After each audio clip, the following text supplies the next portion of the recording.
empower those to be more of themselves. And in so doing, we are also granted the gift of experiencing an expansion within our own consciousness. What does that have to do with extraterrestrial? Aren't all the great teachers throughout the ages given us that gift? Of course. The point is not that you have had many teachers to give you the same gift. The point is you are listening a little bit more than you used to.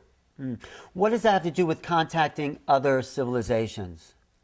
It doesn't always have to have anything to do with it, but it can. But in your Many case. of the civilizations that will be contacting you are, in your terms, very spiritually aware. And thus, then, in that sense, they have something to share with you about your own spirituality. You can take it or leave it. We don't care. But the idea is that we give you at least the opportunity to understand a different perspective of the idea of life and spirituality and consciousness. What you do with it is up to you. But if you choose to do with it what we have done with it, then you will create a reality in which we can more easily interact with you if you wish. What you've done with it being embrace the essence of spirit that we all are. Yes. For why not simply be true to the self? Why not simply be true to what you were created to be? That is the whole idea. You are remembering more of who you are. That's what your spiritual awakening is all about. It isn't that you're really learning anything you don't already know. It's that you're remembering what you already know, because you have created the experience of forgetting. But now you're at the end of the cycle of limitation and forgetting, so you are awakening to the memory of who and what you actually are, and we are here to help if you wish our help. And you being, can you describe the process of where you actually are? You're in a ship somewhere? I am in my ship over the area on your planet that you call Sedona. Sedona, Arizona. Yes. And how do you then bring that channel into this body? What's that process? I do not go into the body. As has been explained, the idea is similar to what you call your tuning fork analogy. We simply operate at a certain frequency that allows us to connect to the frequency of the brain waves of the channel. And when that connection is made and our frequencies are in lockstep, are in harmonious alignment, then the translation of my thoughts automatically translate into whatever language the channel we are connected to was born to understand. So you're over Sedona right now in this time period. Yes, sir. And you're sending the thoughts here to this brain mechanism. Yes, sir. But we are operating on a certain frequency that connects to the brain mechanism of the channel's frequency. But it's only a small percentage of who you are, I've heard you say. What is the percentage? You have, and none of you have, experienced more than 5% of our total energy. Experiencing more than that through the channel's body at this time would burn the channel out. Okay, is there a chance we could at some point experience the energy maybe without the channel? Yes, sir. How will we do that? There will be contact in the future, but not yet.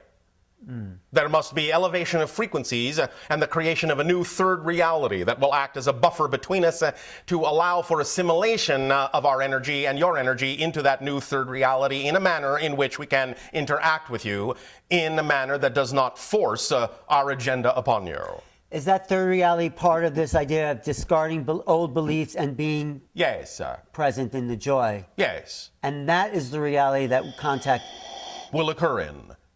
And so this is what I'm feeling now. I'm feeling the presence of that possibility. Yes. In myself. But in a sense, you are still having contact right now. Yeah. This is one of the ways in which we do the idea of preparation for contact.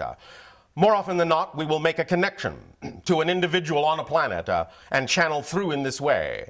And that individual will normally be a past life of one of us, so that we will have gained experience in your society, so that we will not be too alien to you, so that we will understand you. Thus, then, by drawing upon our past life in your society, as I am doing with the channel, we understand to some degree your concepts more than we would.